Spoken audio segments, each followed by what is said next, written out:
Wait, Yeah, it says going no. live. Now. Hooray! Hello, fellow humans. I'm Luke, and I'm here with famous Swiss RPG person, Babs. Hello there. And we're going to show you a little bit about the Foundry virtual tabletop, how to use the basic elements of it, what mods can be extremely helpful, and then do a little bit of a Q&A section. So I suppose we'll get started with that.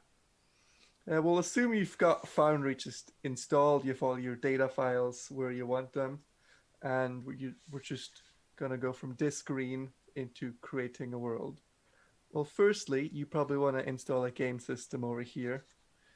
D&D being the one I've got installed currently. You can just click and install system, and then here D&D, and you can just install it. Have that. Then you go to game worlds, and we'll install. You can install a world if you have one, but we're gonna create a world. And I call it test. Then you can give the data file path. We're gonna give that test, and here we choose D&D as the game system. You can choose a background image if you want. I don't want. And next session and description if you want. I still don't want. And we create the world. And here's the world. It's been created. Let's launch. So here's the almost in the game screen. Here you can select the players. Currently, it's only me. You need to set up every individual player that can access it. So I'm going to select me and join the game. So, as opposed to Roll20, which you'd immediately have a screen where you can work on, in here you're going to have this view. It's completely empty, but don't worry, we can change that very simply. So we'll quickly just make a blank screen here, and then we'll start going through all the features this has to offer. So over here, we're gonna go to the third one, create a scene. I'm gonna call it scene one, create it, and then save changes. And we're gonna have a look at what all that does in a bit. So right now, here's the canvas. Here's where the game goes. Here's where everything gets played. Now you have your first scene. For the players, while this game paused is down here, players cannot move or do anything on screen. Only you as the game master can. You can unpause the game with spacebar. So what do we have here? We'll go over the left here first. You have the very top one is the basic controls. You have the drag and drop or the select tool, which you can select anything if there was something on here. You can do this with left click, right click, pans around, and the scroll wheel zooms. Pretty standard stuff. Then you can select a target. Actually, we're gonna quickly create an actor here for these purposes. I'm gonna call him actor one. He's a player character. We're not gonna give him anything yet. I'm gonna drag him in. Now I select here, works as this. Don't worry about this. This is vision. And then if I go to target, I can target him with the target feature, which can be useful in case of if you have certain setups where a spell automatically applies to whoever you have targeted. Otherwise, not the most important. A lot more important is the measuring distance, which you can, as the name implies, measure with, and then right click to make it go away, or just let go. And the way you move is you can hold this down. You can start holding it, or then you of course move it, or you can hold down control and then move it, and it gives this. Now you can even let go of left click and click left click again, and it creates little paths.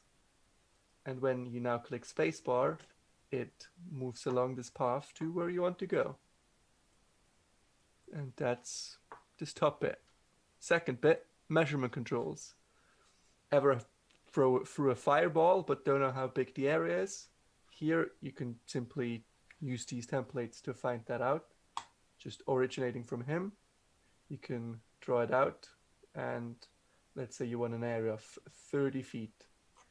You just let go, and there's an area of 30 feet. You can do that with cones as well. 30-foot cone. Squares and rays. Here you can also go into double clicking on these into the template configuration. The X and the Y position, as well as direction angle, you can change in the middle of it, but it's usually better to just delete one and create a new one when you messed up. But you can change the color, which is quite useful to not have them all be green. So let's make this one pink-ish. And then you can of course just click one and backspace. That way you delete them. Or you can just clear them all, which would permanently delete all of them. Then the next one is the tile control. First one would be again a drag select. You select the tiles. Currently we don't have a tile. So let's place a tile. Oh, we need a file path for it. So if you go on this little button, browse files, we'll reveal the first thing this Foundry does, which it goes directly off of your computer. I have a folder here, and everything on my computer is fair game to use. So let's go into my resources here, into my token folder, and use a random token as a tile. Let's go with a basilisk. And now we have a tile here that is a massive basilisk. We have a bit of control over this. You can change the position, or you could just drag and drop it. You can change its width. Let's make it a bit smaller.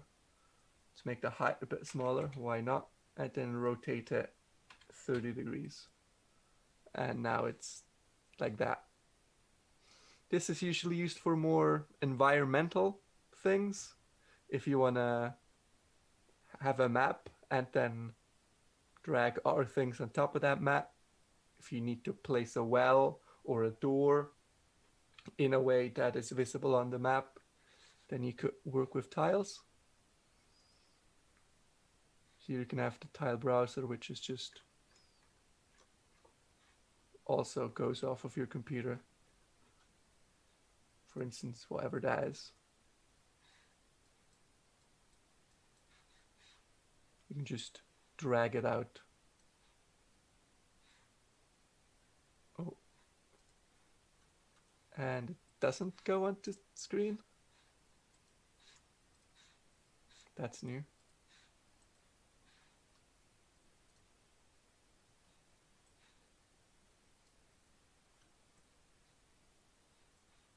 Oh, they took a second to load because their file is large, I suppose.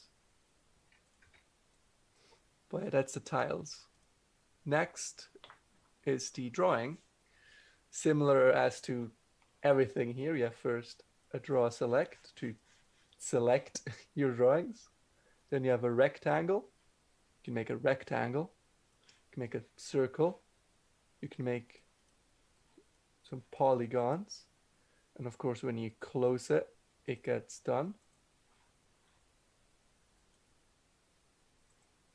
Or not.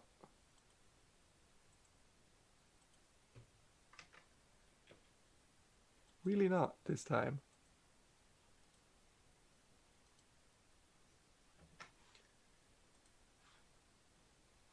Baths, why is it not going? That's help. You probably don't have the furnace installed, which is usually used for that. Okay, so this basic drawing tool is not good. Yeah, stop drawing. I can't Do get rid right of it. click. No, right click just undoes the latest action. So Escape button. escape button just gets us to the escape menu. So this drawing tool is shite. Don't use it unless you've got mods installed. Then you have a freehand draw. That one's better. You can draw with completely as you want. You can make a text here. And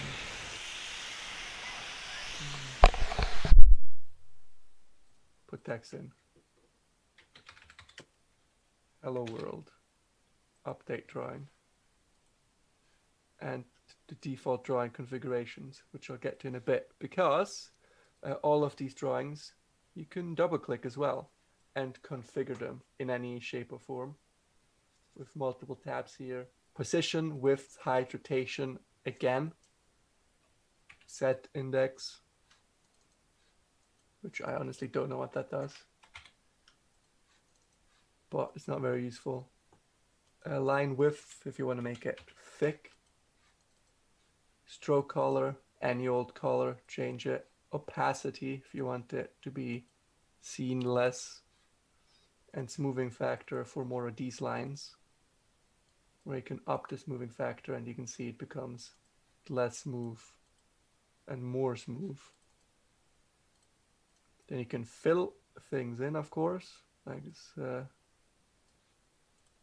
Fill solid. Now it has a fill pattern. You could put in a pattern texture, which we're not going to do now. And then you can put texts in, and you even have a few fonts. You can change their size, color, opacity. It's all very similar because it's all within the drawing tools. And you can even set a lot of these as bases. If you always want your drawing to be bright red, you can do that. You configure that as default. And then you can, of course, delete it all again. The next thing here we have is the walls. This is something that in Roll20 would be a Roll20 Pro. However, here it is directly in the core functionality. Of course, the select tool, plus here next is the wall tool. You can just start dragging a wall here, put a wall here and here. And if you set a wall and then you press Control and you hold down Control, it keeps creating new walls every time you left click. Now what do these walls do? If we go back into our token vision, you can now see here, this token doesn't see through these walls, and light and vision is automatically applied. And we have lots of different types of walls. Regular wall just works as you imagine it would. Terrain wall, and for instance, if we go over here to this tile, regular wall would of course block off vision of this tile. However, if we go to terrain wall instead and delete this wall, which we just left click it, it selects it, backspace deletes, very regular workflow. If I set up a terrain wall around it, go back into the token vision, you realize now we can see where I set the walls, but I can't see behind it. So if this was a natural occurring terrain structure that I'd know what it is, for instance, a massive boulder, but I couldn't see behind the boulder, you can make the boulder seen, but not what's behind the boulder. Next is an invisible wall. You can set that up and it sees you see right through it. However, if you want to move your character, which we'll get into when we get into tokens, the token cannot move through it. It's physically hindered to go through here. which of course I can negate as the DM.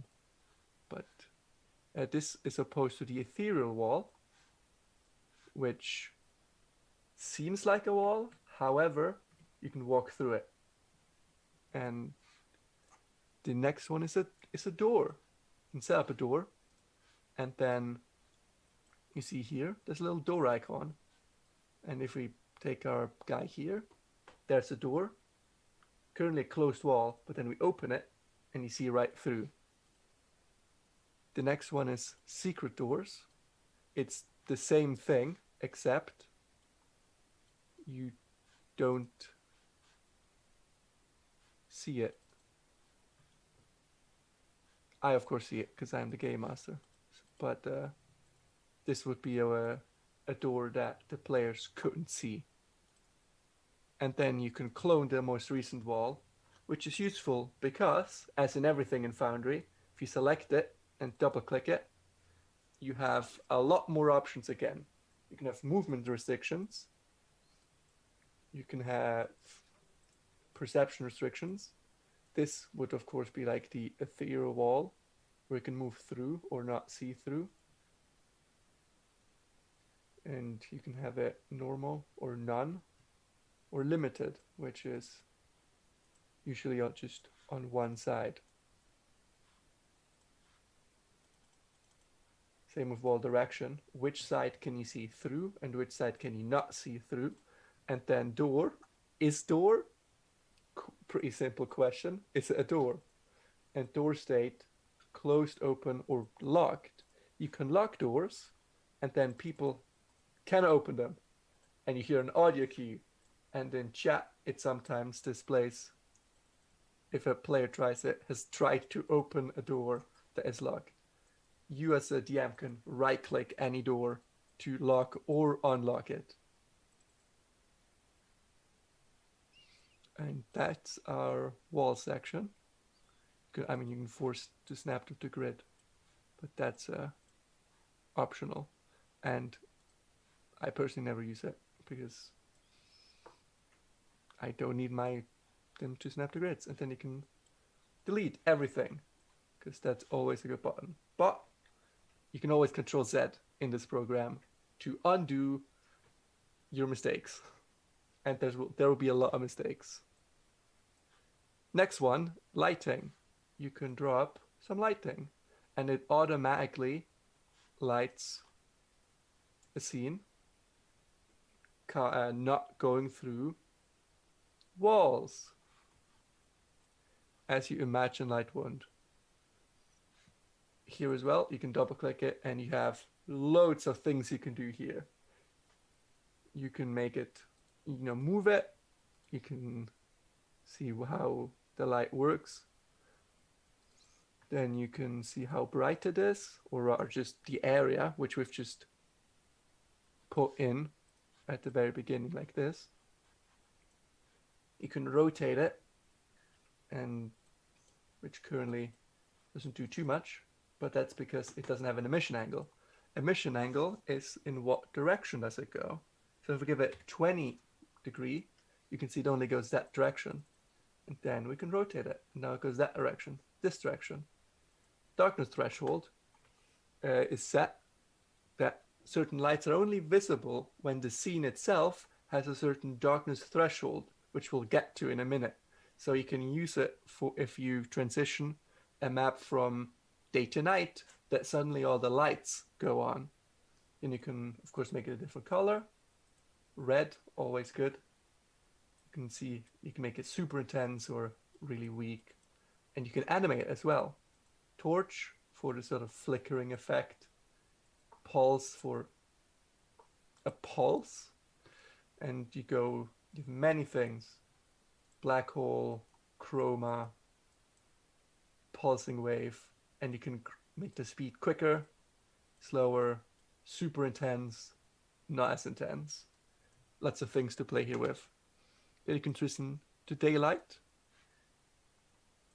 which will brighten up the entire thing, or transition to darkness, making it super dark. And you can see everything slowly becomes darker. but don't want that. Let's go back to daylight. And we can reset the fog of war. By default, when you explore something, the player explores it and can see behind them.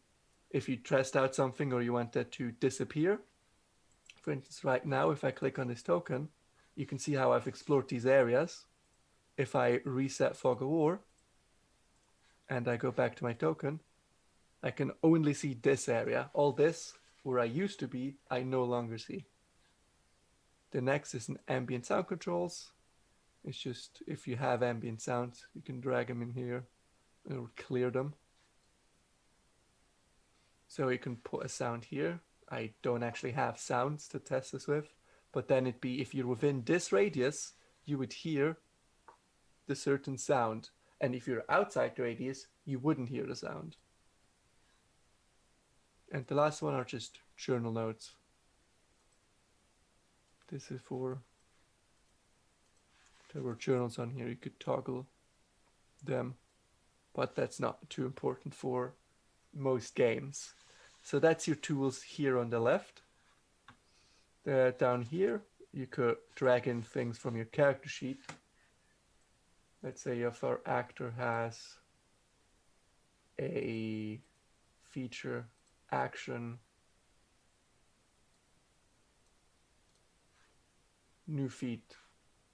I could drag this in here and automatically activate it through this.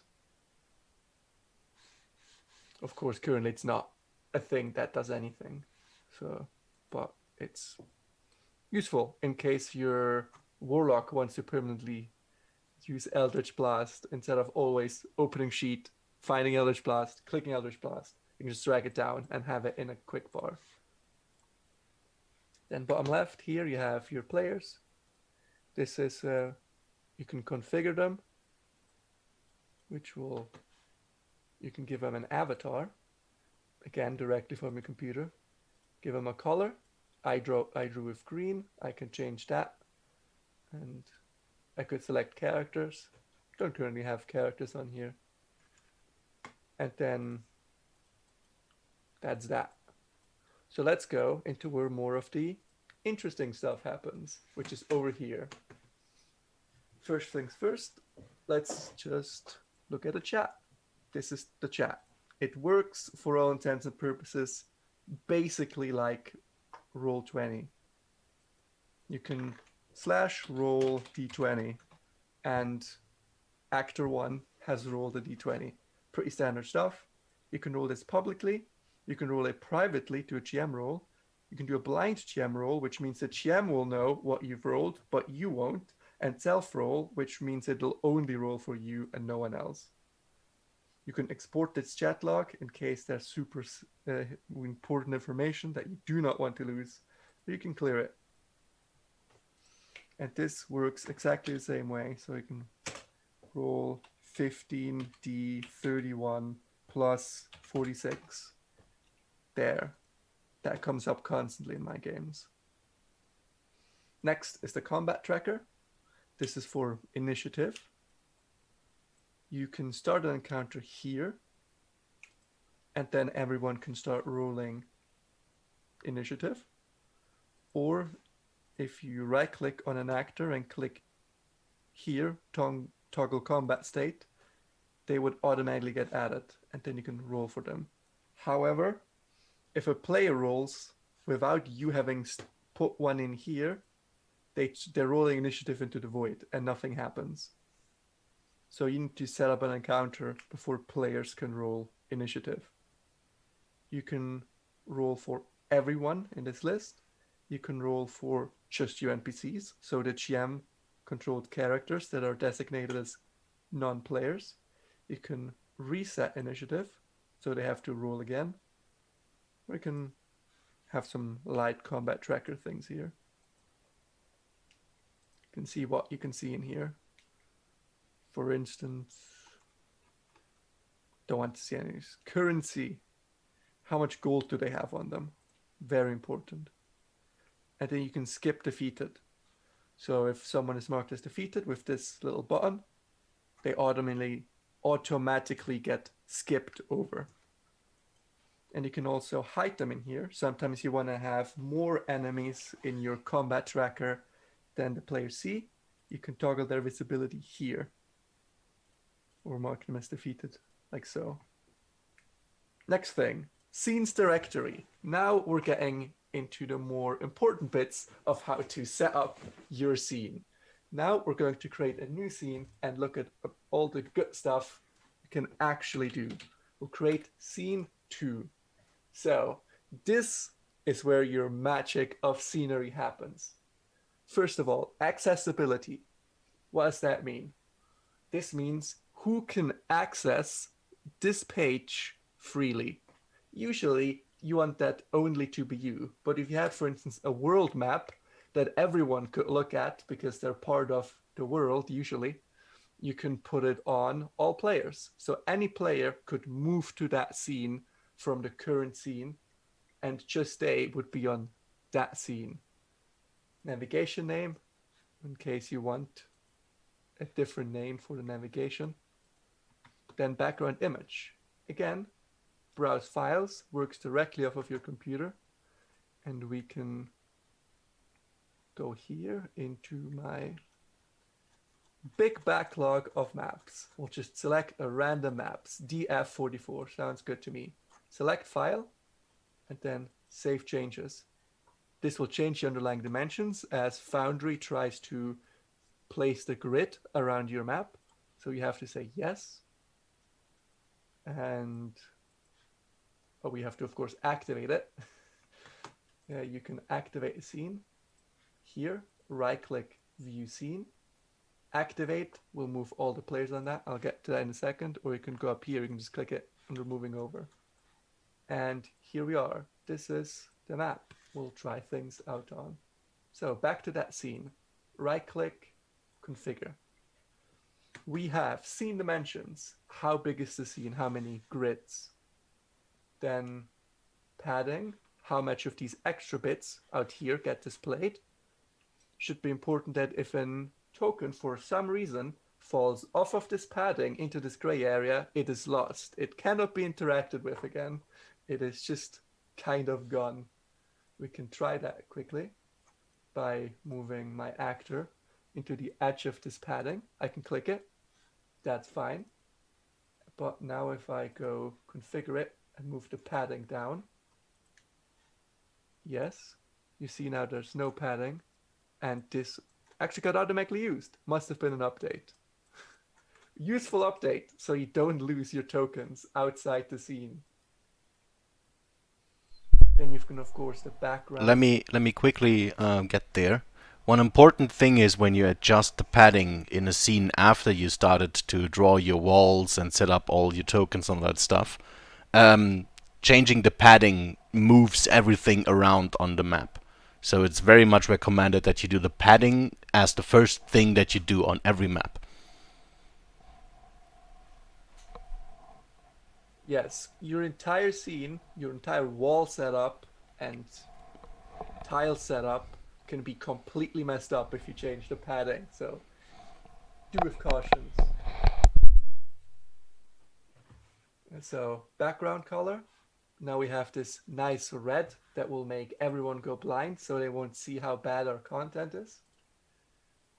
Let's mute it a little bit though. Oh boy. Yeah, this is more acceptable. Grid type. You got your classic square, gridless if you want to, and your hexes. You can offset it from the background, and you can do this with this tool, grid configuration background. Then the squares or hexes will turn red, and you can move it with your arrow keys. Up, down, left, right. If you hold shift, the image will scale. If you hold alt, the grid will scale. And you can use this to adjust this grid, the red grid, to the background grid. Now I seem to have found a gridless map, which is very useful because then I can do whatever I want. But this is usually how you adjust that. It does take a little bit of time of getting used to, I will say, but once you got used to it and you can eyeball it relatively well, it is a really quick setup. So commit changes, it reworks, yes. Then vision and lighting. Token vision. This means a token will have to have vision to see anything on this map, as opposed to not that, and you'll just see everything. This is opposed to global illumination, which when he's checked that, also everything on the map will be seen, except you can't see the lighting through walls, because there's a wall there. Fog exploration goes back to what I said earlier with reset fog. When you walk along, whatever was behind you, you still see as explored. If you put that off, then you no longer see that. Darkness level is how dark you want the scene to be. If you want it to be night or midday or whatever. And global illumination threshold is the same threshold as we've talked about earlier for setting up lights. How dark do you want it to be before light activates that you set up previously, or how dark or light do you want it to be before global illumination turns off? So let's say the sun is setting and then suddenly it's night, so it doesn't make sense for the area to be illuminated anymore, so you can set the threshold for that. Then you have ambience and atmospheres. You can set up journal notes for that, if in case any were written. Playlists, in case we had songs, to automatically play when entering the scene. And we can add weather effects. Here we actually have some. You can have rain, and if you then click change, it should start raining. But this one is a bit so sometimes it doesn't work immediately. Like now. Why doesn't it work? The effects are often very subtle and start to blend in, so you might need to give it a couple of seconds in order to properly see it. Yes. A lot of the core functionality is good already, but you're gonna want a lot of mods, which we'll get to after this bit. Weather settings, Yeah, weather settings are under mods. Yeah, that is correct. And otherwise, yes, there are mods that make better weather. That is true. Because as it stands, the forecast says rain, but there's no rain. It's funny that you mentioned it. There actually is a mod that checks the weather at your location and simulates that in the game. For whatever this is good for, because usually I don't want to have rain in my game when it's raining outside. It's very immersive. And then initial viewpoint is just what area do you see when you first load. And that is for the current view. So if I want players to always load into this area, I could capture it like that. But that's just the start. If you right click on a scene now, we can activate it. This means move every player, or not move every player. That's also a mod. However, it activates the scene. So this means players will now start loading this scene and they can start seeing this scene. Configure. That's the configure we just saw. And then if you're not on a scene, you can view scene. This means just you, the DM, loads the scene and see the scene. Can you preload maps for the players to make the transition a bit faster? Yes. Yes, you can. You can do that.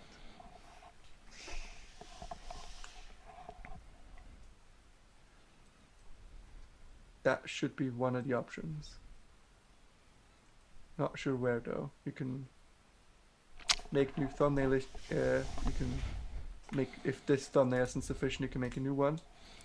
The navigation. Check in the navigation. If the map is in the navigation, right click on it, and then you should have preload. This navigation? No, the other navigation, the top navigation in the middle. not the scene directory. Yes, here. Yeah. I haven't checked that yet. We're gonna get back to that. Cool. Toggle navigation is, again, is this navigation. If you can, if it's accessible or not. Usually make it accessible. You can delete a page, of course, if you want. You can duplicate it. And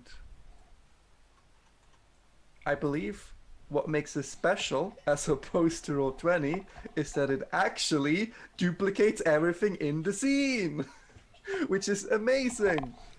This is indeed actually very helpful. Yes, it's really good. As opposed to having to just duplicate, it just duplicates the background and nothing on the scene, which is an absolute hassle.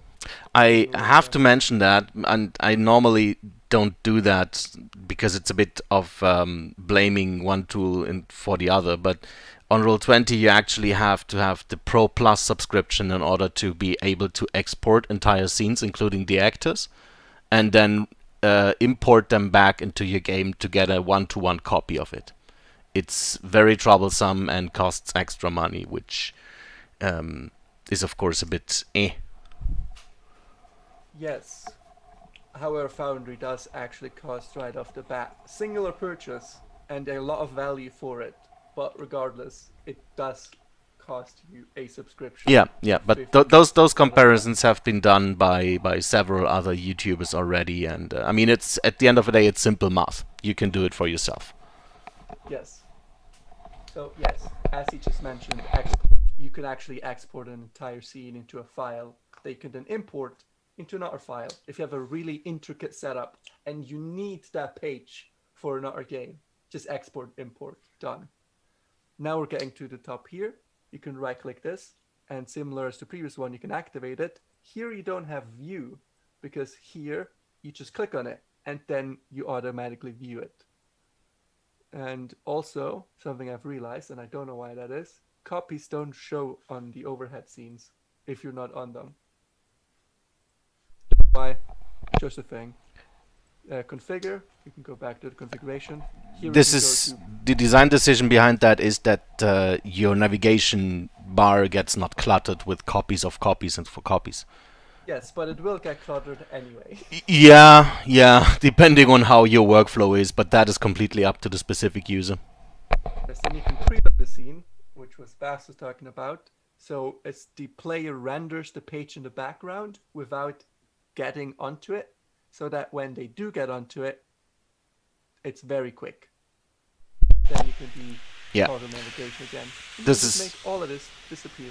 This is specifically helpful if you have intense moments in your games that you don't want to interrupt by long loading times. So preload the scene for the players that the switch to the new map is then very fast and the tension does not get lost. So that's the first thing. We'll go into the next one. We'll create a few more actors. I mean, I also skipped create folder, but I mean that's pretty self-explanatory. Here's folder 1. No, please explain me how to create a folder, Luke. I'll make it red again. Oh, sorting mode, manual. Oh god, yes, that's way better. And then we can move them in, and now they're in this folder, and we can manually sort them, which actually, as you see, is very finicky. One of my major gripes with this is that moving scenes around, very bothersome. So try to rely on folders. Alright, actors. Back to the actors.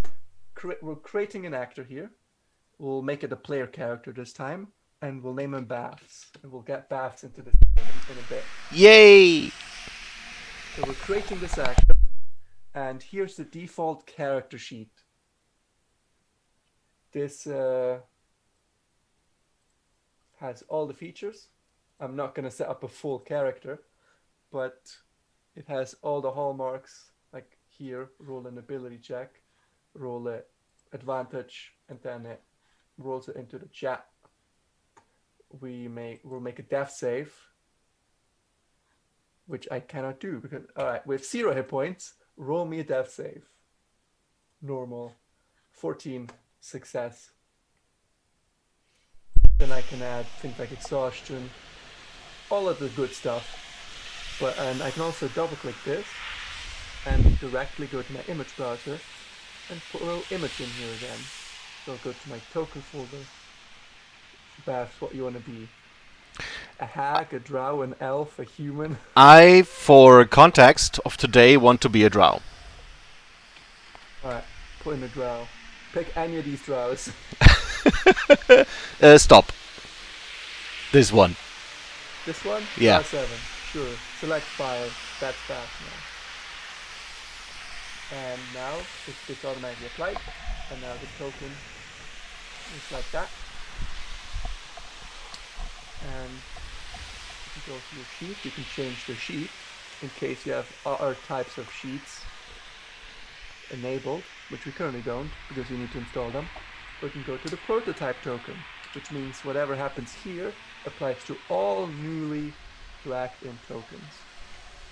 Here you have things such as names, when the name is displayed. So currently it's on none, never. And we'll say always for everyone. And currently you see the ones that currently are in don't have that. Drag in a new one. This has it. So whatever you do here in the prototype applies to new tokens, versus if you double click here and click token, whatever you do here applies only on this token in this scene. You can't copy that onto another scene, but when you drag in a new one, it will no longer apply. So it represents actor.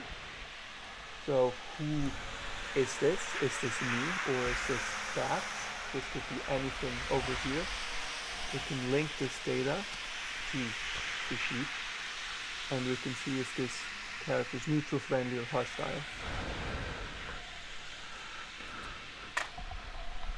Then we can have the path. This is the image path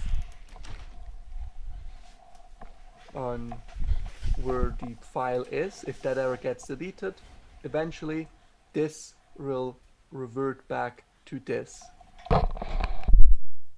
Then you can make it, of course, bigger, which is a bit more involved than on Roll20. If I want it to be 2, so if I want to be a large creature, I'll have to make it large like that. Or alternatively, I can go here, scale, and make it big like that. Don't do that though. That'll show my images are actually pretty low res, and no one wants to see that.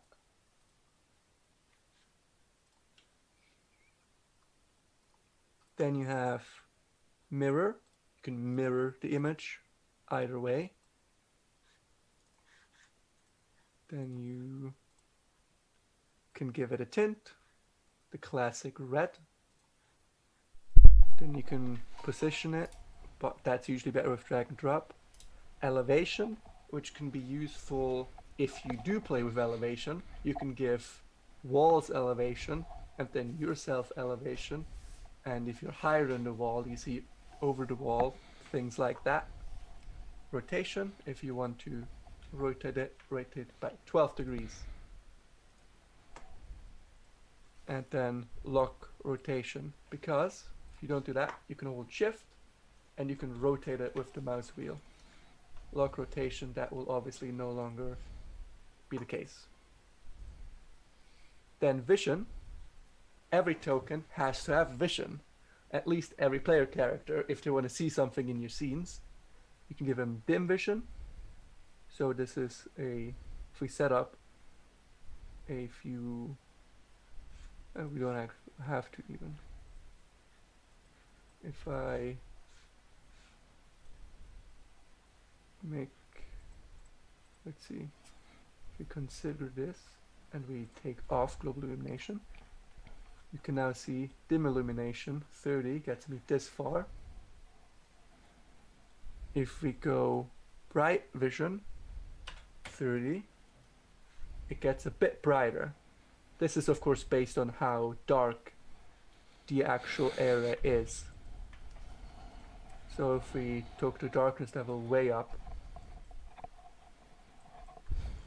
You see even that my bright vision was not as bright anymore.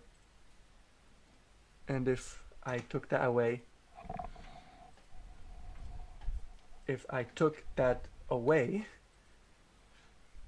why is it not taken away?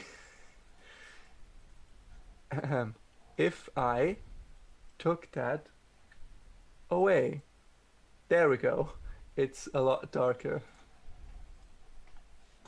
Then you can change the angle. Currently, as you see, it's a circle around us, but we can just see in one direction. That direction, a forward, if you will, which you can have if you really want to make your players see only the direction they're looking. Could be quite nice for a high intense stealth scene or some deep dungeon exploration. Then you can make the character give off light around them, dim bright, and how much. You can also have that projected in a particular direction. You can give that light, of course, color. So let's give us 120 foot of red light, and now you can see the light gets projected quite aggressively. So let's turn that off. No thanks. You can have the intensity here again. We had 1, which was the biggest intensity. You can have the exact same effects as we saw in lighting on the light here. So actually let's turn it back on, but let's have it a lot less ugly.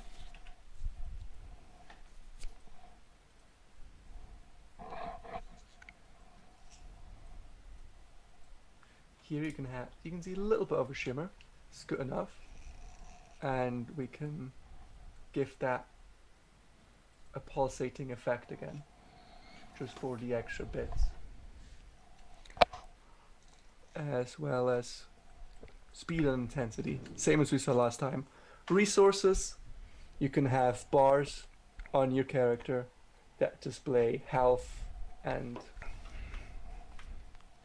other things like AC, I suppose, and you can see who sees them.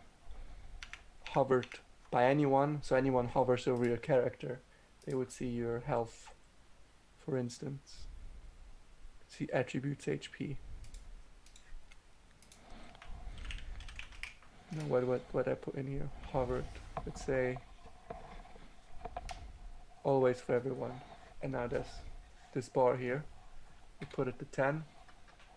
It fills up. This is a bit out of whack. Very out of whack actually, because the way we set up the image, we made it smaller than it actually is, or than the area picks up.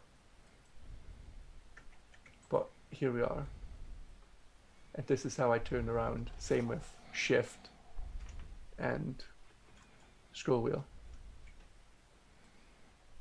That was the token options.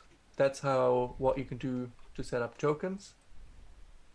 You can actually have mismatched profiles to tokens as well.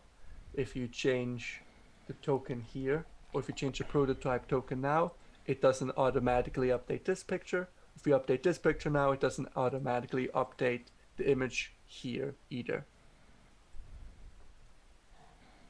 So these are your actors. You can set up as many as you want here. Let's make another NPC quickly. Bob, everyone's favorite NPC. Let's take any old thing. Human. Select file. There we have our human. This is Bob now. And he has slightly different sheet, I think. Yeah, slightly different, not too different. This becomes a bigger thing when you import character sheets. So now we got all of these set up. Before we get into the rest of these, which are less important, let's see how we get players here. So let's have a look at the game settings. We can configure settings here. These are a lot of core settings. So who has what permissions, audio, what is the language of the tabletop, chat bubbles, which is when you click someone and you say hello, it actually pops up over them. pan to token speaker, which you just saw there. If I go away or if I have them selected and say hello again, it automatically pans over for everyone else over here, which usually turn that off. It's more comedic than anything else. Left click to release object, pretty self-explanatory, as most of these are. For instance, drag vision, which is vision will automatically apply as I drag along instead of just when I drop it. Usually don't want that either. And then just very basic things like animation. This has animation, if shadows are soft or hard. Most of these not too important. System settings, this is for 5e specifically in this case. If I have currency weight, if we have experience, etc. And module settings in case you have mods, which you should soon. We can see that here as well. Here's your module settings. These are the modules you have active, inactive, and all of them. Let's, for instance, what would be a good one? Pings would be a good one, because this game, by default, does not have pings. So pings, we can turn on. And now, we have pings. Just hold down left click and it pings. Oh, our rain has started now as I reset the scene. Here you can see the rain weather effect finally. A bit finicky, as we've seen. So, now that we can ping, we have modules. This one in active modules. And now, we'll get baths into this game. We'll hit configure players. Here is who's currently in this game. Currently, me, username Game Master, or Luke. I can get an access key, which means only people with the access key can use that role. And then we have user role Game Master. So can they do like Game Master things, assistant, and all of that. You can configure permissions, what all of that means. So can a Game Master open and close doors? That has to be default there, apparently. Can a Game Master or can a trusted player create new tokens? Can they use the drawing tool? By default, a player can't. However, a trusted player can.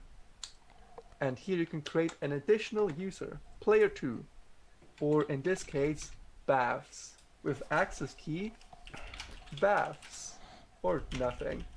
And I can make him any old of these. We'll make him a player this time. And we'll click save and return. Now, it throws me back to the beginning screen, because I changed things now. I might want to select a new one, but I want to just be Luke for now. And now, baths. I do believe you have the link to my game somewhere, unless I can send a new one as well. You got me there. I think I have it somewhere. Yeah, somewhere is exactly the right word. Put it under invitation link. Usually you want to send the internet one, I believe. Send that to you, and then you should be able to log in. Next one will be return to setup. This will just send you out of the game to the beginning screen, so we're not doing that right now. And then you have help and documentation, which gets you all of these. I mean, just documents you can see.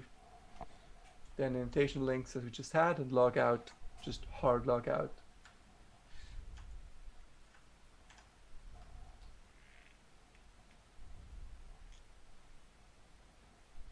Baths, and you logging in. Takes me too long. Send me the invitation link, please. You did already. Great. Did. You are a star. Good. So now I'm logging in. And there you see, Baths is now logged in. Currently doesn't have a token here. correct. I can't see anything because I don't have a token on that scene. But we can activate scene 2. Now I get moved to scene 2 and he loads in. Now you should see your tokens over here. No, it's a black No. scene. Aha! You see, this is a trick question because Bafs doesn't have access to Bafs the character. So right click and then we configure permissions and Bafs will now be the owner. Observer means they can see everything about that character. Limited will see they can see but a limited amount of that character. None is nothing, and default is, well, default from what we put up here. If I now give Bafs ownership, now he can maybe move things. Yes, I first had to find the window. Now this is my character, and now I can move him. I only see, of course, in this tiny viewing angle. Yes, but I can turn my character around as I want to, which is very cool actually on this night scene to only... Yes, we don't actually currently see that because I've locked his... Yeah, no, but that's just, I'm describing what location. I'm seeing. But if we now we can see the top of the head is where he's looking. Aha, here I see there is a street, so now I want to follow the street. Yes, it's actually very quick to set up a scene in this that is actually relatively engaging to view. So let's get over the last few things quickly because they're not as important, or at least I found it. You can create an item, sword, and you can give this item stuff. Incredibly descriptive, I know. You can give it properties, have it an activation cost, you can give it annual effect here, you can add them. Just things like that, create items, any of equipment consumable, any of these. And then you can drag that into character sheet and it will go into their inventory. Here you can create journal entries. Day 1.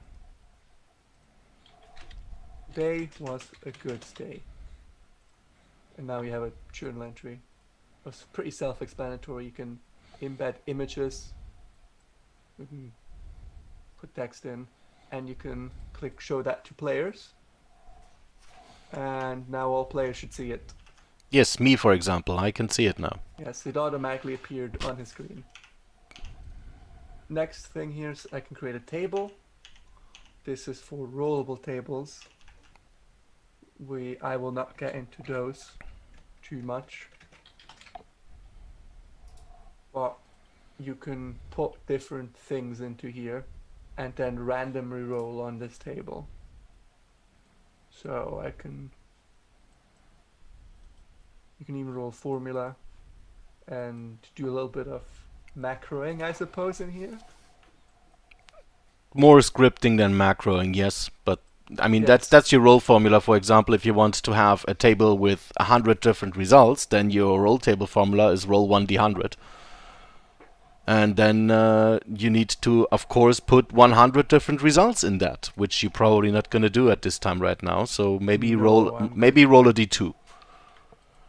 And then you put two results in there. You click the plus. There Then you click go. the plus here. Then There you you can have- have this text. Let's say this is A, this is B. And the roll range Or- is then from 1 and 1 and 2 and 2. And then as soon as you then... Now we update it. And no, I don't put an image in. But now I can't roll for some reason. Did you update already? Yes, I updated it. Oh, now I updated it again and it worked Yes. again. I need to update every time before I roll. Ah, no. Doesn't work either. Display roll to chat. It doesn't do that. Well, I've never used rollable tables before because they're not very important usually. Yeah, some people like to have random encounters there, but to be honest, it's a lot of work to set them up. If you have, I don't know, if you really have 100 entries that you need to set up yourself, it's actually quite a lot of work. So what I'm usually doing is I have the tables, for example, on D&D Beyond or in a book, and then I just roll a D100 and then I It's a check lot the easier result. to make a table anywhere else. Then you have your music. You can create a playlist. You can create a track 1, and then you can of course add sound to this directly off of your computer. I'm not gonna do that now, or I could, but I refuse to. I don't have really music on this computer. But this is just then where you play your music and click play and it plays your music. Fairly standard stuff. Then if your compendium, some basic things that you have in every game. Some just basic monsters. Ignore all these. These are added attempts that have failed a little bit of what Bavs and I tried to do. However, these things that do have images, they're already here. And you can drag them onto the screen. And I have a bugbear here. And it's fully statted and everything. Here it has its stuff. I'm a roll of Morningstar. I click attack 11. And that hits Bavs for 25 damage. And he's dead. That's these. You have things like rules in here. Trade goods, spells. And this compendium isn't in your actual game folder yet. It's in a different one. However, as soon as you drag it in, it is in here. For instance, the bugbear is now, of course, in my actor scene because I've dragged it in. Or I could instead put all of it in by importing all contents. Let's do that. And now we have monsters, SRD. And we have all of them in the game now. Don't want that too much. Goodbye, delete. And you can of course create a new compendium yourself and drag things into it. And you can export things here to the compendium as well. And that's it. That's mostly the basic functionality. One thing perhaps I've not gotten into yet is things you can do on your character here. You can select them and then with the arrow keys move them around, or you can do a drag and drop, but that doesn't work through walls for players. And then if you right click it, you have here's your elevation, where in case you want the elevation as previously mentioned. Here's the settings again. We've seen these. You can target it like this. You can toggle its visibility, but only Game Masters can do that. Here is again roll combat, and this is one of the status effects. We can apply some radiation to it, and now that shows as well. And I believe that is mostly everything in this basic setup. We went over this bit, we went over this bit, and that is a very basic overview of what you can do in the basic core functionality of Foundry. I hope it was relatively comprehensive and understandable. And now we'll switch over to looking at mods. Let's do let's do a couple of questions again. If you could share your screen once again. Mods. Baths. This is baths. Okay. Part of the. Yeah. Let me share my screen, and I will also go over a question that I get frequently from my players. Is where are the controls? You mentioned so many controls. Where are they actually? Where do I find the documentation? And it's up here in the general information. There is a controls reference. Control reference. Exactly, and there you can look it up all for yourself with all the fancy controls that you will find. But that's just a thing that you should have at hand. Good. Alright then. I suppose, let me quickly check if everything with our transmission is alright. Oh, apparently no, they don't see anything. Yeah, I just noticed. Maybe what is They're going still in on? your. Oh yeah, it's a pure black screen. Where's my Zoom? Where's my Zoom meeting? You are screen sharing. What are you doing, Zoom? Ah, wait. I know what is happening. It is not Zoom. It is actually...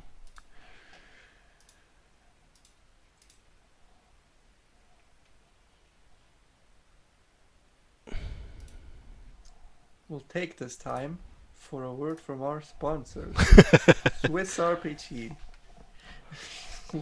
Yes. If you want to support us and you like what we do, visit swissrpg.com/champions, I believe is the link. There you can do a monthly pledge to give us a wee bit of money so we can do cool events for you. Maybe even rent a community space in the future. Wouldn't that be exciting? For example, thank you for that word of our sponsor. I, in the meantime, fixed my screen sharing. Now you should be able to see everything. Yes. Good. Great stuff. Then, let me... Alright, now, modules. We have a very fancy map here that has a lot of things going on. So let's first have a look at the modules that I have active for this one. It's quite some. 38 looks like a lot for now, but from what I heard from other people on the Foundry Discord, 38 is basically the beginner set. There are people that have high 3-digit numbers of mods enabled on their games, but they also develop mods for themselves. Which is, if you have programming knowledge of JavaScript all documented, you can do that for yourself if you want to. But most of the time when you think of a functionality that you would like to have in Foundry, it's probably already been done in a mod. So let's start with the most basic ones that I always want to have in my games, starting with pings. And pings is, I mean, very self-explanatory and already has been shown by Luke.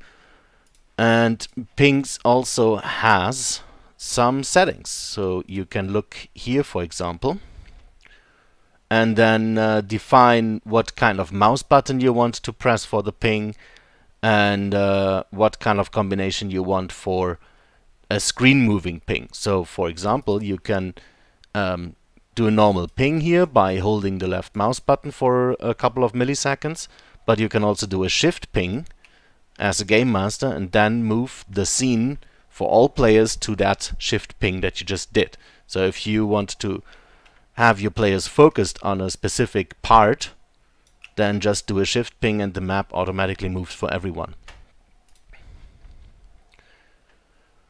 Then you can define the mouse button duration and all kind of other things. You can show the player name that pinged. You can change the image. So for example, it does not need to be necessarily this rotating symbol. It can be something else. You can also then define if it wants to rotate or not, and the rotation speed, the size change, and everything that you actually see there can be changed in some way. So it's quite a powerful setup for a very simple module like pings. Then another thing that I always want, because it is very important to a lot of players, is Dice So Nice. Dice So Nice does 3D animated dice, and we're gonna just quickly simulate that by rolling 8d6, the classic fireball. And as you can see, it rolled some dice. Threw them directly on it. And if I do this again, I can then also take those dice and play around with them, just like players would do on a table. That is what they do most of the time, actually, while playing. So now, I don't like those dice. They are too blue for me, and I want to have different dice, so I can go into the 3D settings of that dice and select the theme. I could go for a air theme, or for a forest theme, or whatever. Radiant. Radiant is actually very badly readable. Nah, which one do I use? I use gold most of the time. But there are also scaly dice, for example. So people can define their own dice and color them, give them textures, make them a different material, and then give them some preferences. For example, how fast should they actually hide, milliseconds. Then you can make it a fade out or none at all, that they just disappear. You have sound effects for them, animation speeds, layer precision, and the throwing force. You can do strong throwing, for example. That was a strong throw. And many other settings. So Dice on Ice is something that a lot of players will like, and as soon as they discovered that they can set up their dice for themselves, they will spend half an hour with that, definitely, if not even more. Then if you think, for example, those 3D dice are too distracting in combat, you can disable them, absolutely no issue at all. So as soon as a combat starts, managed through the combat tracker that Luke explained, you can automatically have them disabled, and you can make the chat message display immediately as soon as dice get getting rolled. Good. So that is a very flavorful thing that you want to have. But talking about dice, there's also a combination of two modules that everybody pretty much suggests to have, which is better rolls for 5e. It's pretty much 5e specific, but it does things like dual rolls, for example. So if a character rolls an attack roll, it automatically rolls dually, so that you can then say, aha, we have advantage or disadvantage, so please take the higher or the lower number. Then you can make a damage prompt in the chat card. So right here, for example, when a character rolls, he can then click on the damage and then make the damage rolling. And a lot of other things, for example, how is critical damage handled, which is up to the DM at the end of the day. And you can hide save DCs for NPCs, for example, which is very helpful if you don't want to disclose to your players what kind of DC they have. And then the other one that goes into rolling is a very complicated one, and that one needs a bit more time. And that is MIDI quality of life, QOL. MIDI works together with better rolls, but could also be replaced by it. So you can use one or the other. I personally think that MIDI is a bit more powerful than better rolls, because MIDI does a couple of more things. But they basically do the same thing, but they work well together as well. So why MIDI? MIDI because you can set up specific workflows for players and for GMs. So GMs, for example, most of the time have not just one character to take care of, they have multiple. So they want to make things as fast as possible. At least I'm this kind of GM. So I want to auto-roll attack, and I want to auto-fast forward the attacks, and I always want to roll damage automatically if the attack hits. There comes the targeting system in play. When you target a specific token before you roll your attack, it checks the armor class of that target and compares the rolls automatically and says you it hits or it does not hit. It's very helpful for a DM. Instead of asking your players all the time, what's your armor class again, you can just make the system do this for you. And then if it then hits, you can automatically have the damage rolled, which then gets also automatically fast forwarded. So that means that you just don't get pop-ups in the meantime, and you have everything on one click of a button. So remove the chat card buttons after the roll is up to you. If you want to have it, you can take it off, attack only or damage only. You can hide the roll details, which I personally would not recommend, because sometimes it is just very convenient to check again what exactly this roll is containing. So what did you roll, what kind of modifiers get used, and so on and so on. Just keep them there. And then you can do the same thing for your players, because players only have one character to deal with. You can make them not automate so many things, because they want to have decisions. They want to do the things on their own. So you have two different tabs here where you can define it. I most of the time just give them auto roll attack and do the attack auto damage on never. And I do also not give them fast forward rolls, or at least just attack rolls only, because if you put attack rolls only and you take the dual roll from better rolls, they automatically already roll 2 times, and you can then decide which one is getting used. And then there is the full workflow configuration. So you can, for example, make auto-targeting on template draw, like Luke already showed. If you take a targeting template like this one,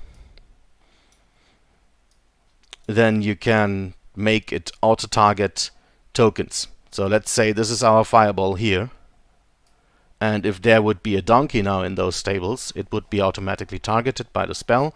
The attack then would see if the donkey makes its saving throw and apply the damage accordingly. So the players do all the beautiful things, and you as a GM can focus on what is actually happening and narrate those things. So that is what I'm trying to do most of the time. I just look at the results of all those things and narrate them accordingly. So you don't have to do that many stuff. And also let's just say in those stables were like 20 goblins hiding. So you don't want to roll saving throws for 20 goblins. You can make the system do this for you. Good. Back to the workflow settings. So walls block, just to make it even easier that a goblin hiding behind a wall does not target it by a fireball. Then auto target for ranged targets, require targets to be selected before rolling. I wouldn't enable that because it just disturbs the workflow in combat. So players sometimes forget to target something, but they already rolled and they want to use that roll, so leave that off. Then you can add macros to all of that. You can auto apply item effects to targets, like curses, diseases, whatever. Then you can, as mentioned, do the auto check saves and make it only the GM sees the result. Then it automatically searches in the spell description if a saving type does half as much damage. If unchecked, it just assumes that it does half damage, which is not true for some spells.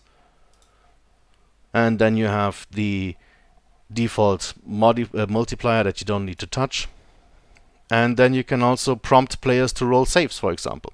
So your monster targeted a player with a fireball, he needs to do a dex saving throw, and then he gets a pop-up on his screen that says, hey, roll a dex saving throw. This then including with a button that says, here, let me roll that for you, or just a chat message, or a let me roll that for you plus a query. And the GM does the auto roll saves as explained.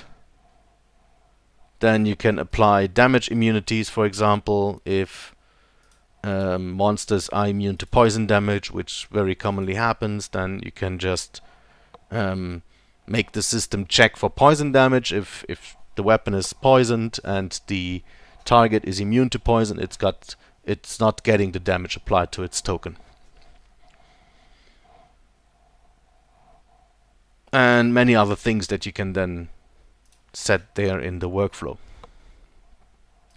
Forgot MISC.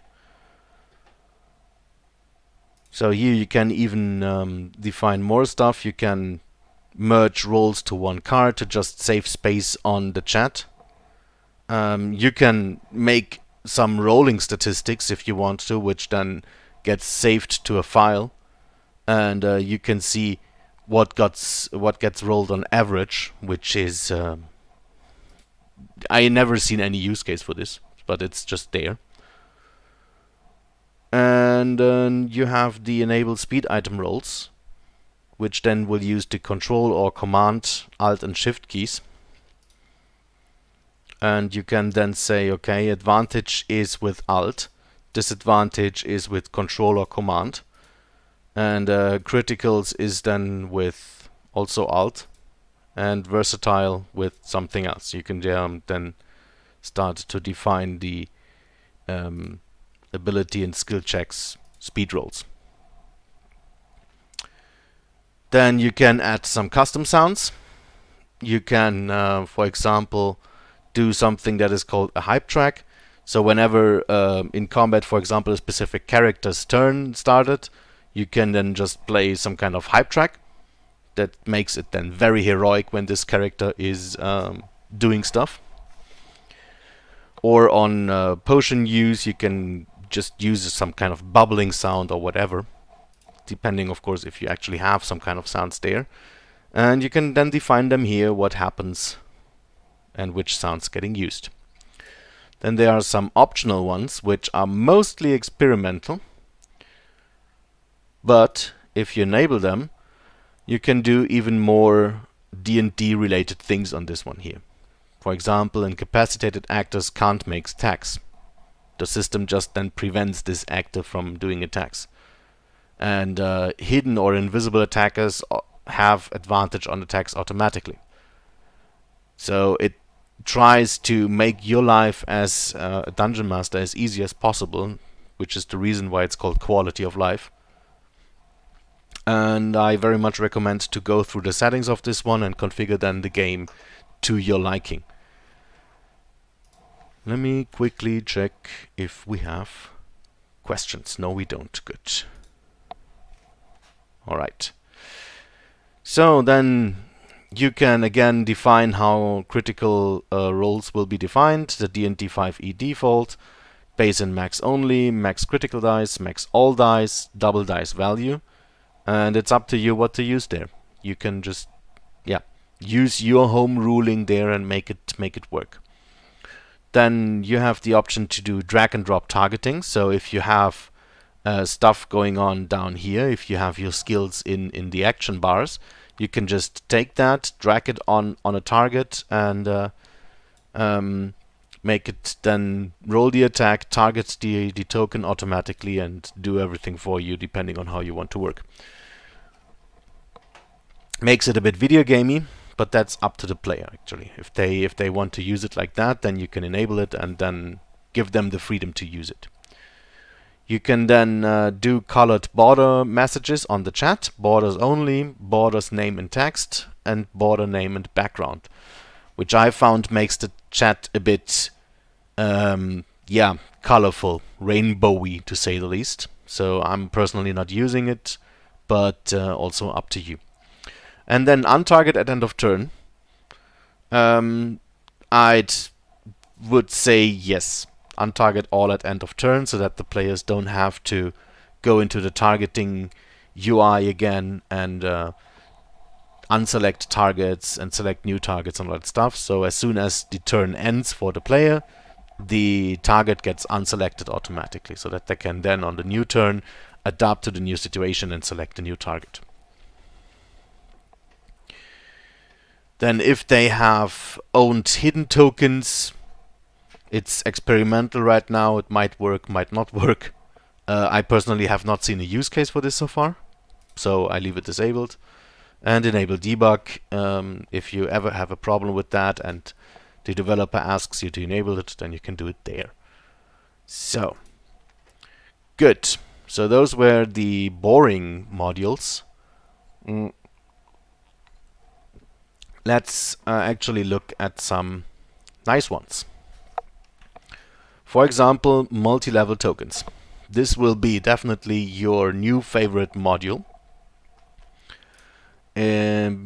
Because it does things that you usually would have to do yourself, and the players will love it. So, let's just say we have one of our actors here which is this dancing light. And it moves over there.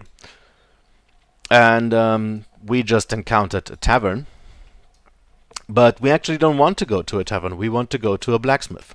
And I have this other map here of a smithy, a foundry, so to say. But now we want to connect those two. So what we do is we go into our drawing controls and draw a rectangle, circle, whatever polygon you want to use, and put it over here at the edge of the map right on the street. Then we double click it, go into the settings of it, go to multi-level, and then we can say it teleports in and out.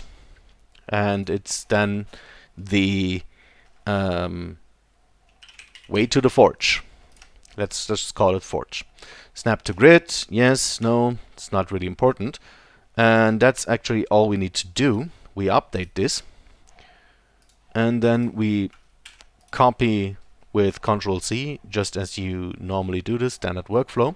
Copy this square here, this drawing, and put it over here on the other map. So, all of this is hidden from the players, of course.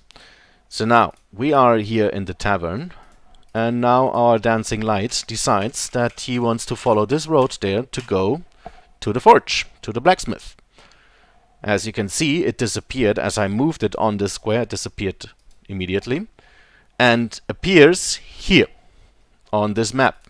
This then all happens for the player as well. So the player then gets automatically pulled to this map, can see this map, and then go to the blacksmith and talk with this animated hammer that does blacksmithing. As you can hear, there is an ambient sound enabled.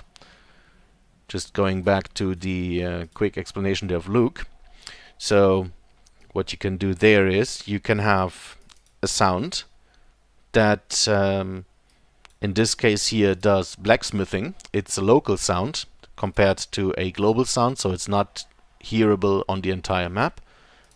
And it has volume easing, so depending if you are standing far away or close to the source of the sound, it is louder or not so loud. Let me put this a bit louder. And now select the token. And you should be able to hear the blacksmith ambient sound. Same goes for the crackling fire then. If you move over there, you start hearing a crackling fire. But then, now we are done at the blacksmith, so we go back to the tavern. And ta-da! Our token is back here. This has so many different use cases that you will start putting those squares with identifiers everywhere, basically. You can do stairs. Perhaps a really cool map to show this off. Yeah. Let me get a map with some levels on it. Which one could we actually use? No, not on those.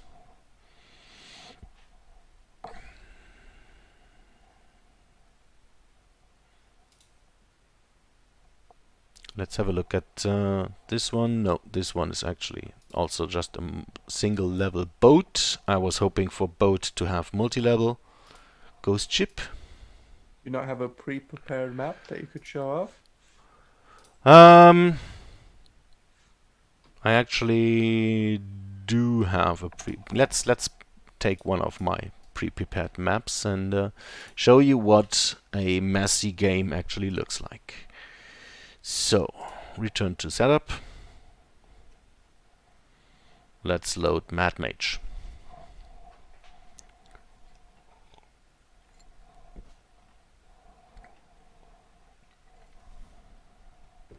And we take Waterdeep for a start.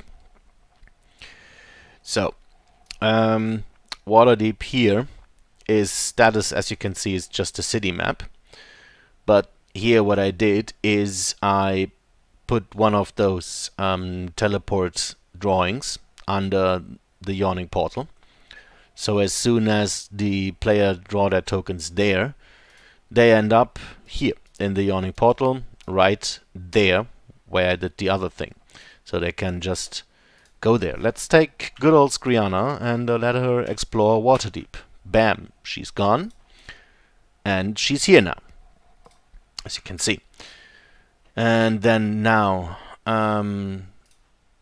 let's go to our party house, where you can also do nice things with maps that don't necessarily need to switch the scene.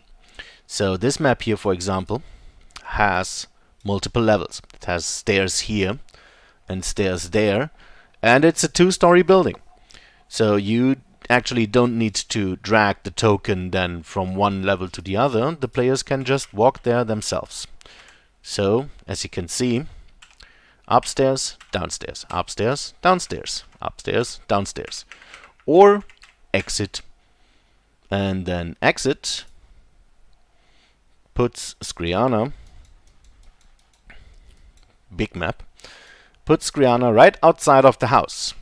Now she can go and explore Skullport, or decide to go back into the house. Now she's back in the house. So the players can walk around and explore a bit their freedom and have fun with that. And it's so convenient for players and DMs alike, because they don't need to wait for you to put you anywhere, or to switch a map page or something like that. If it's a city encounter, it's very helpful and can do a lot of things. Actually, city encounter, while we're speaking of it, you can use those map pins, for example, and make them visible for the players so that they can get some nice artworks. You don't need to show this to players. The players can click those for themselves and check them out on city maps. Here's the Great Harbor, so you get nice artwork for the harbor. Good. Now while we add it here, we can continue to do this. There is another mod that I very much like, and this one is... no, that's the wrong way. Configure settings. This one is automated animations. That is a very new mod developer that does things together with a 3D animation artist, and they combine basically the animations with some triggers. So what you can do there is, let's not take Skriana this time. Let's actually take Zoya, our 3 classes multi-class rogue warlock bard. Sounds odd, but it is like that. And let's make her fire some Eldritch Blasts. So I target Skriana and use her for target practice now. And I just have to find the Eldritch Blast. Where actually is it? I hate this sheet. I take this sheet. There it is. So what it does is, I just click this button, then as you can see it rolled a d20 and it rolled the damage thingy, and it outputs a chat card. And it did a 17, but since Skriana is a very dodgy one, it misses, as you can see down here. So this is basically the entire workflow that I just described, condensed into one single chat card. It misses Skriana, would have done if hit 4 points of damage, and I don't know if you've seen it, but the animation also missed the token. So let's do this again. Maybe... yes, this time it hits.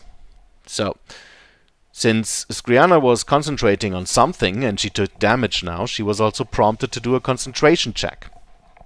This is then also automated, so players don't forget about their concentration checks, and you as a DM, you don't have to take care about this. So this is then what happens. Now, Skriana wants her revenge. So, what kind of spell could we actually use?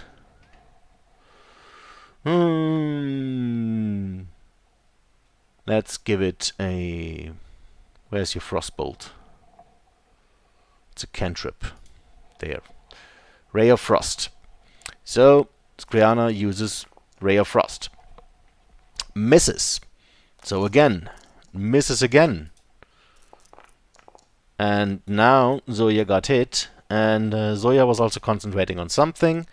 So this time we do roll a normal concentration check. It's a 15. So Zoya continues to concentrate on whatever. That can be modified directly in the spell. Has a little tab here for AA, Automated Animation. And you can make this accessible to players, so they can then choose what kind of color they want to have for their Ray of Frost. Maybe they like them in green, or in purple, or in yellow. Or you can even say override animation and then define the entire animation for yourself. You can do this as an attack spell and then use the animation for disintegrate, for example. Let's try green, red, pink, or blue, Luke. Say something. Blue. Blue. Or, yeah, this is blue.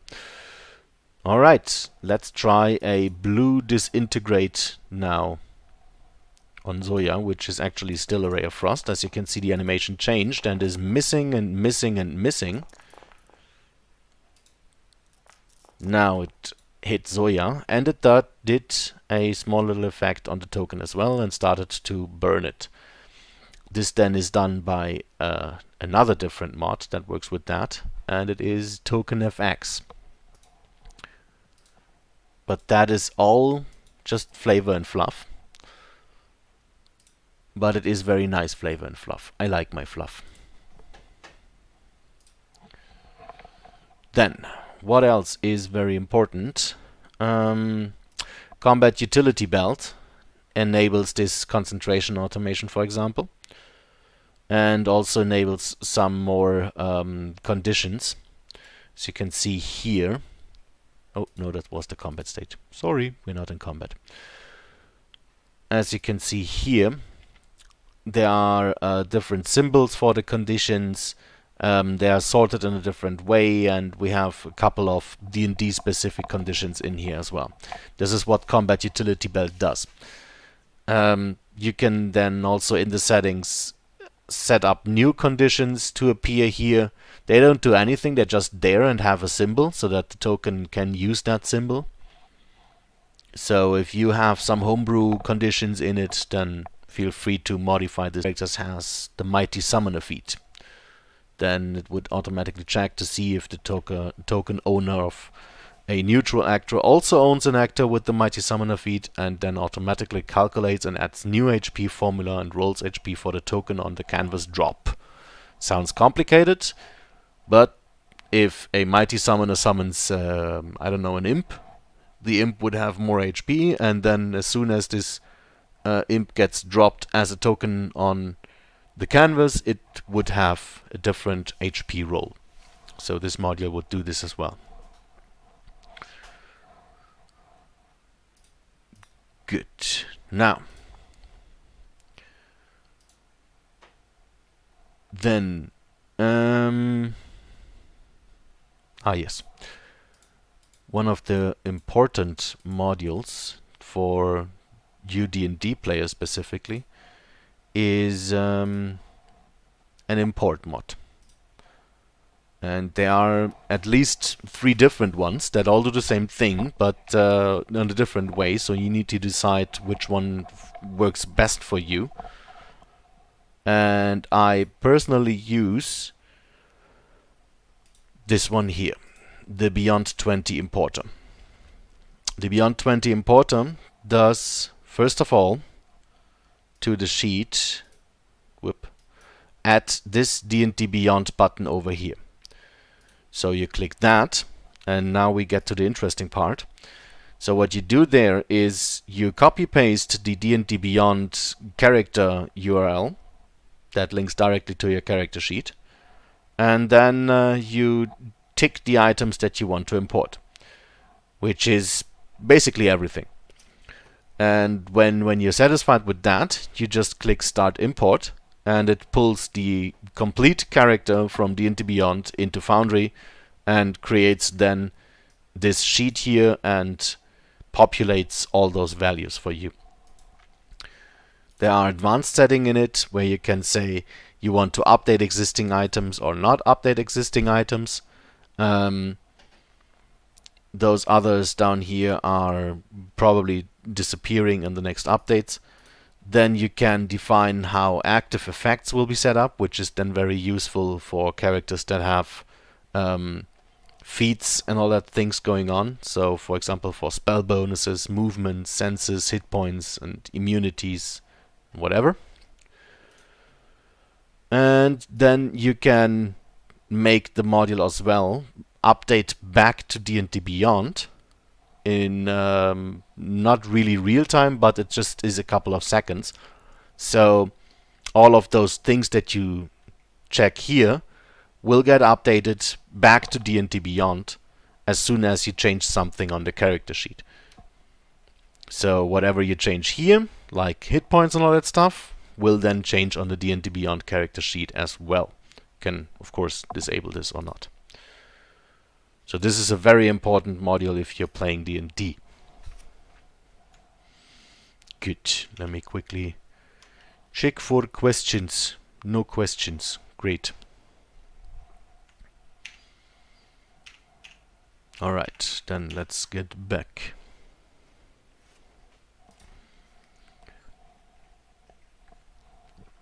Then the D&D Beyond importer also imports stuff into your compendiums, like spells, items, classes, class features, races, feats, and racial traits, as well as monsters. And you can then go, for example, here to... is it in actors? No, it's in compendiums. Yeah, you can then click on this button down here, which is the D&D Beyond Muncher. And then you can start importing things that you own on D&D Beyond. So let's just say you own the monster manual, then you probably want to have all those monsters in your Foundry. So you go here to monsters, and then you can click those options and then have the monsters imported. Same goes for items, spells, and other things. This functionality for monsters as a complete import is in this module unfortunately hidden behind a Patreon paywall. But you can also import monsters one by one, just as you need them for your specific game. So it's absolutely no issue if you just say, yeah, I want this specific monster to be imported, then just import one monster instead of your entire monster manual, which is then just making it a bit more inconvenient at the end. Good. Then as you can see, this character sheet here is not standard. It is the D&D 5e OGL character sheet. And we could go back, for example, to the default sheet, save sheet configuration. There you go, it's back on the standard sheet, which is a bit smaller, but yeah, it's also not sorted in a way that you use from D&D Beyond. So the other sheet, the OGL character sheet, is the one the closest to the D&D Beyond experience, which also takes up a lot of space on your screen, of course. But there's always a module for that problem, so you can say we use the pop out module, which is here. That then shows a pop out button over here. So we click that and it pops out into a separate browser window, which is not going to be shown right now because the streaming software does not do this. But then you have it in a separate browser window and can pull it out of this browser window and use it on a secondary screen or whatever. Just make it go out there. Then, amongst little details, Also a very interesting thing. Does a couple of small little changes that in their entirety are quite nice and good, and I personally like them very much. So for example, it does it swaps the target and settings button on the token hut. So for example, those two buttons here, by default on core without modules, they are swapped. So the settings would be here in the middle and the target would be down here. Where I personally agree with the developer of this module that it makes more sense this way. Then you can sort the status effects by columns instead of rows, which then is that one here. And it does highlighting for the status effects. It adds some D&D statuses again. Use the D&D 5e visibility icon. This one there. Instead of the mystery man, as they call it in Core Foundry, you have this there as a more convenient symbol, easier to identify. Does some small little changes that are not further described here to the core CSS, so to make things display a little bit better. And adds the compendium scene view artwork, which then is where are my scenes? There. So I can see here quite a big preview of what the scene is actually about in case I forget what those names mean. And I can make my encounters show the challenge rating, so it does an automatic challenge rating calculation, which then gives you an indication while you already started your combat that your combat might be too heavy. So if your combat says it's a CR20 and you all have level 5 characters, it's probably gonna kill your characters. It's nice to know.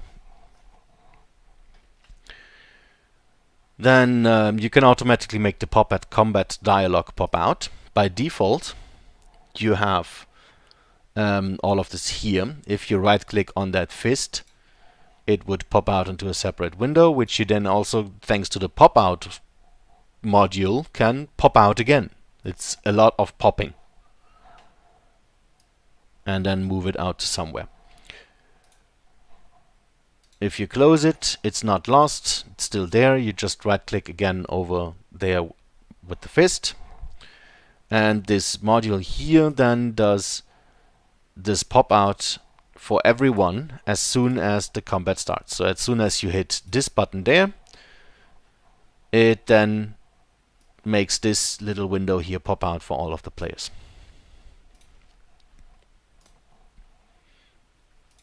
Good. Does then also notifications. So next up notification, for example, so the players know who is next on the combat tracker. Is very helpful on big combat trackers. Gives them a your turn notification when it's actually their turn, and plays a little sound to notify them if they are completely spaced out. You can then, of course, define the volume, make it louder, not so loud. Can disable the sounds entirely, and then again clear targets every turn. Then Is you it perhaps worth doing a bit of a more quick fire round, going through these mods? Yes. Not into too much detail, sure. So those are actually the most important modules that we actually already talked about. Pings, pop out. The furnace, we had the furnace mentioned several times. Does a lot of things on the drawing tools, as well as enable you advanced macros if you're into that. Tidy UI makes exactly what I'm showing right here now. It makes those settings be easily accessible and gives you this little pop-out animation there. Then the token animation tools make the animation here go away. So if you don't want to have this slow animation moving around, then you can use this one there. Then the Token attacher is also a very interesting thing. It makes you attach things to tokens, as it says. So you have this attachment menu then over here, and you can attach a familiar, you can attach a light source, you can attach basically everything that is selectable can be attached to a token. Helpful sometimes. Then the tokenizer is it's a menu to create tokens. So if you create a new actor, need to switch to the default sheet here to show this artwork, and then you get this little menu here where you can then create tokens to your liking. You can add borders, images, and then save them, and those tokens then are saved for you to use. Trigger happy is basically trying to automate as many things as possible, like traps, for example. So you will get, with Trigger Happy, you will get actors that you just place invisibly on the map. And when players walk over it, things that you defined before that start to happen. The only thing with Trigger Happy is, it is quite a thing to work yourself into. So it is very powerful, but it's also very coding heavy. So you need to get into a bit of scripting maybe and know what is actually happening in Foundry in order to use Trigger Happy accordingly. You can do very nice things with it, but it's a handful, to say the least. Good. Then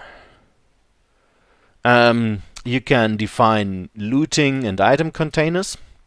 Item containers is actually a very interesting thing, because I defined a container in here for the players to use, where they can just store stuff. So this chest here can have things in it. So you can take an item, for example. Let's take this abacus, and it is now in the chest. So everything that is in this chest can be then also looted by the players. So they can put stuff in and take stuff out and have it then directly in their character sheets. Same works with gold. And whatever they store in there is just stored in there. So this is that. That is also very nice little module. Give item to another player would then go directly with that. So if they want to exchange items on their character sheets directly in the system, you can make them do this with that module. And what else? What else? The 5e helpers are doing things to scaling, giving you options for wild magic surges, and recharge, for example, legendary actions automatically, and makes the roll for Dragon Breath weapon, for example, that recharge on a 5 or a 6 every turn. That little module would then automate that as well for you. And treat death saves and open wounds in a different way, if you want to. And yeah, that's basically the quickfire round. So those are the modules. Do we have questions? No. Good. Okay. Luke, modules that you would recommend? Well, going through them quickly. I've had Battle Rolls for 5e, you already mentioned that. Mm-hmm. Then Combat Carousel, personally one of my favorites, gives a Divinity combat style to the combat. Combat Utility Belt, which I believe you've looked at. Yes. Then Drag Upload, which I find a must. You can quickly drag anything onto Foundry, and it immediately uploads it as a token or actorless or tile. Yes, that is a very useful one. That's true. I have. Sorry. I don't have it activated on my game right now. Everybody look to force everyone to a scene. Uh-huh. Elandril's Token Hut, because the Token Hut is very small in Foundry. You can make it bigger or smaller like that. Then multiple wall point mover, just to move walls in a more simple fashion, because as it stands now, they only move one at a time. No token animations, because tokens always move in this, which is very slow and very bothersome. Yeah, I agree. And select tools everywhere, just you have select tools everywhere, but I think that's near baseline at this point. Hmm. Shared data, so you can share a compendium across multiple games, which is very useful. Token auras, because you need auras for your token. Token Hut wildcard to make the rollable tokens more like Roll20. And Mm-hmm. that's it. Those Yeah. are my mods of choice. Yeah. You've not mentioned. That's pretty much the stuff that you need. Let's have a quick look at parallaxia, because that is something that is also very neat, but highly situational. First of all, mentioning Foundry by core without any mods supports video files, web movie files. So you can just drag them in as a tile, for example, or as a background. And as you can see, this now is a moving video tile that you can also resize. So that would actually normally be a map. It has a little snowstorm going on. It's a looping video that continues. It even has a bit of sound on it. So there's that. What you can do with parallaxia is make it move in different directions. So as you can see here right now, if this would be a tunnel or a river or just a road that your characters are moving on, you could just put a static token on it. Wait, there, like that, and it would create the illusion of traveling because the road is moving under the token. That is a very interesting mod. You can then, with the options, change the positioning, change the tiling. Is it horizontal? Is it vertical? Or whatever. And do very neat and nice effects with that. And as you can see, the video still continues to play and it's not impacting it in any way. So it is very nice. Parallaxia, can very much recommend. Should we go to the Q&A section that I imagine will be very short? Yeah, that is true here in this case. Let me quickly check. So, first question during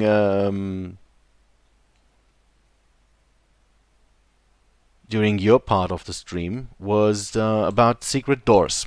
So, would you actually lock the secret doors or unlock them? How would you Mostly work? I lock secret doors, Uh-huh. but it doesn't matter much because they can't be seen.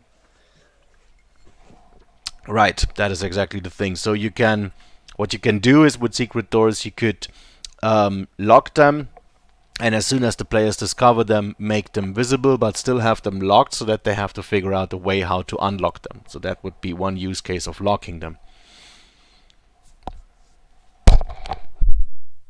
Alright, then the other question we had is if we could have a list of mods on the Discord page. We will not have it on Discord, but we will put the mods that we went through here in the description of the video, as mentioned. And in general, Foundry finding a list of mods is a two-sided sword, to be honest, because mods completely depend on what you want to do with the game. There is no real recommended list of mods there. If you look for recommended list of mods on Foundry on Google, the first thing that you will see is there is none, because it's highly situational. But however, there are lists that give you experiences similar to Roll20, for example. There is a list of mod that makes Foundry as similar to Roll20, or there's a list of mods recommended for everything D&D 5e related or something like that. So we will go through our mods then and put it in the video description, but that is just the stuff that we covered. It's by no way a recommendation of anything. And You can also simply add our general mod list onto a list and share it. yeah, sure. Yeah, we have means of sharing that as well for the community. Absolutely no issue at all. Yeah, that's basically it from the questions, and I don't think there are more.